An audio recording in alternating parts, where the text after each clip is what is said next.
Mercredi soir, le Paris Saint-Germain se rendra à Bernabéu pour y affronter le Real Madrid dans le cadre de son 8e de finale retour de Ligue des Champions. Dans cette vidéo, on va parler du match, le pronostiquer, l'analyser. Bienvenue et installez-vous confortablement.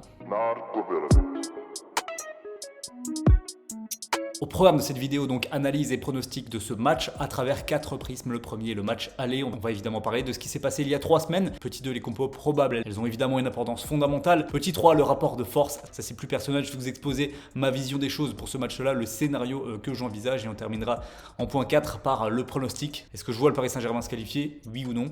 Et dans quelles circonstances? Déjà, bonjour à tous, bienvenue. J'espère que vous allez bien, que vous êtes en forme. Si vous êtes nouveau, n'oubliez pas de vous abonner si vous kiffez le contenu football et plus particulièrement pronostic, puisque c'est l'essence et le cœur même de la chaîne. Parler des rencontres avant qu'elles n'aient lieu, essayer d'analyser et de prédire au plus près les scénarios de match envisageables, dans le but évidemment de trouver des bons pronostics et d'être bon en paris sportif. Si c'est justement le côté purement paris sportif qui vous intéresse, je vous le dis tout de suite, il y a en description et en commentaire épinglé le lien de mon groupe Telegram. Telegram, c'est une application de messagerie dans laquelle j'envoie des posts, des pronostics et vous recevez une notification instantanée. Dans ce groupe Telegram, vous avez la possibilité de suivre donc mes paris sportifs tous les jours gratuitement en un seul petit clic. Il y a plus de 46 000 personnes maintenant qui suivent ces pronos-là, donc c'est quelque chose de très sérieux. J'y mets le plus grand soin pour vous donner les meilleurs pronos. Pour rejoindre, un seul petit clic suffit. Allez, partons donc maintenant dans ce match. Real Madrid, Paris Saint-Germain. Match aller. On va s'occuper du premier point.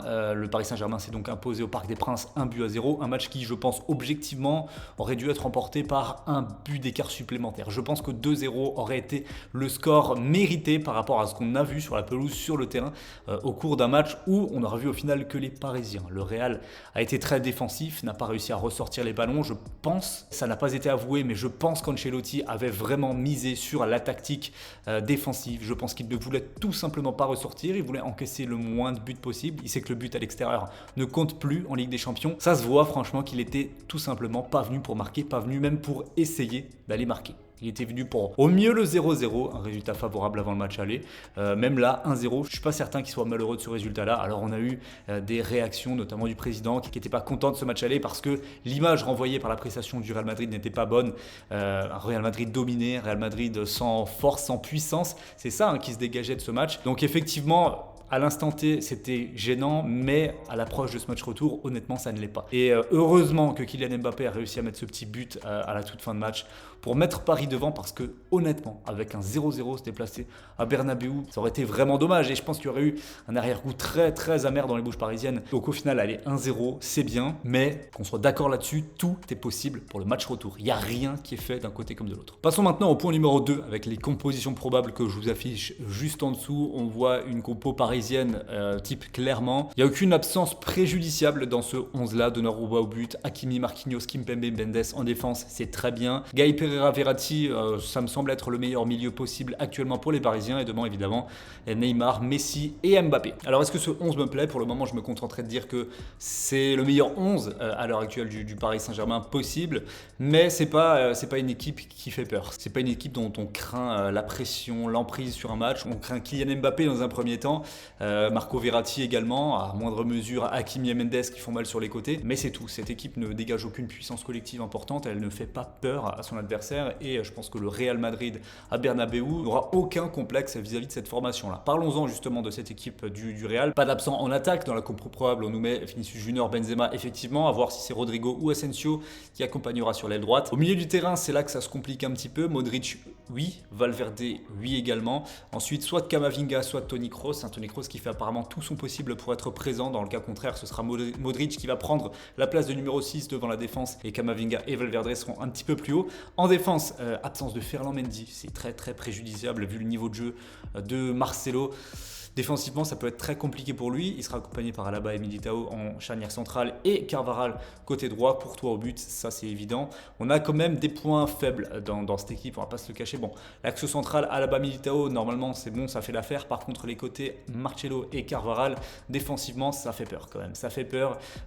Dommage qu'on a que Mbappé en face qui soit un joueur qui arrive à faire des différences individuelles. C'est un petit peu osé quand on voit les noms sur la compo, mais oui, Neymar et Messi ne font pas de grandes différences individuelles dans les matchs. Si ce n'est Messi par la passe, d'accord, mais c'est des joueurs qu'on attend percutants et ils ne sont pas à un grand niveau, c'est le moins que je vais dire. Après ces compositions d'équipe probables, je pense que c'est le meilleur moyen de faire la transition avec le rapport rapport de force que j'envisage dans cette rencontre en gardant justement les compos sous les yeux.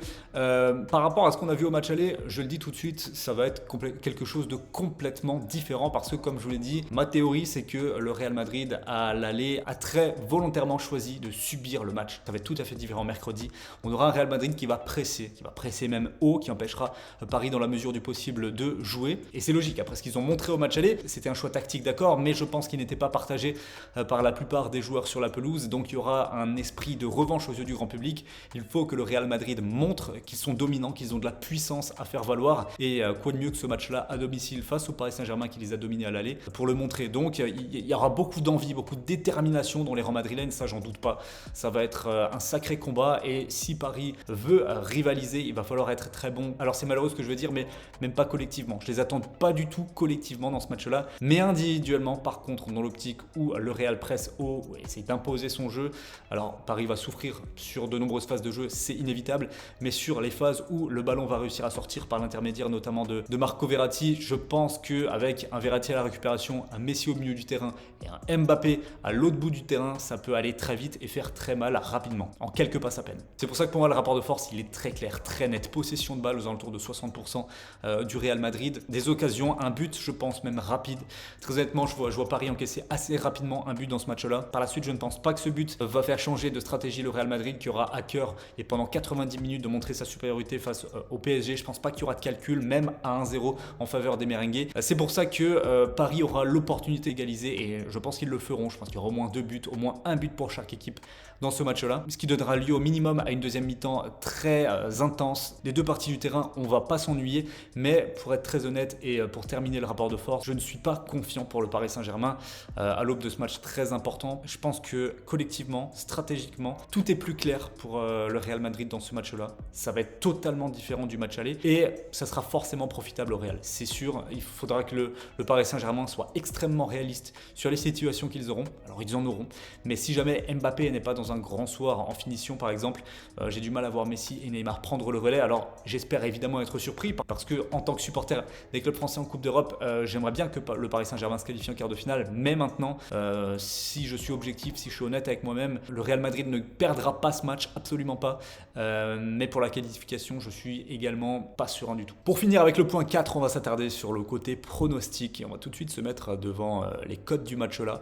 2,45 pour le Real Madrid, 3,75 pour le match nul et 2,65 pour le Paris Saint-Germain. Des cotes donc assez équilibrées. Paris est très légèrement outsider. Si on regarde les doubles chances, 1,47 pour Real ou nul, 1,53 pour nul au Paris Saint-Germain, c'est quasiment kiff-kiff. Selon votre préférence, vous avez même l'opportunité de couvrir dans les deux cas avec une double chance qui est aux alentours de 1,50, ce qui est pas mal. Pour la qualification, c'est là que je suis vraiment surpris.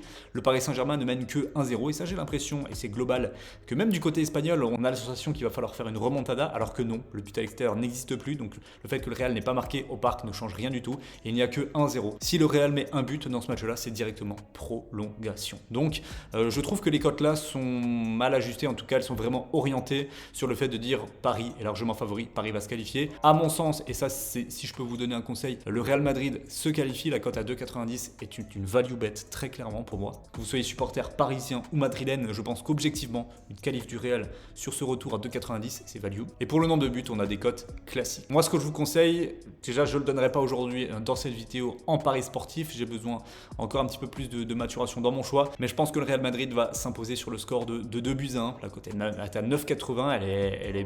C'est une belle cote pour un score exact. Alors évidemment, il y a beaucoup de scores possibles dans ce match-là, mais le 2-1 avec une prolongation par la suite me semble bien possible. Et en tout cas, je vois pas le Real Madrid perdre ce match. Real Madrid ou nul, Real Madrid se qualifie et buts pour les deux équipes sont des choix qui sont tout à fait possibles et logiques dans ce genre de match. C'est à présent la fin de cette vidéo, j'espère vraiment qu'elle vous aura plu. Si c'est le cas, n'oubliez pas de la liker. Nous on se retrouve très vite et dès demain pour parler à des pronostics Ligue 1. Demain on sera jeudi, donc on va évidemment se pencher sur les 10 matchs du championnat français de ce week-end. Je vous souhaite une très belle journée et je vous dis à très vite, que ce soit sur YouTube ou Telegram. Ciao ciao.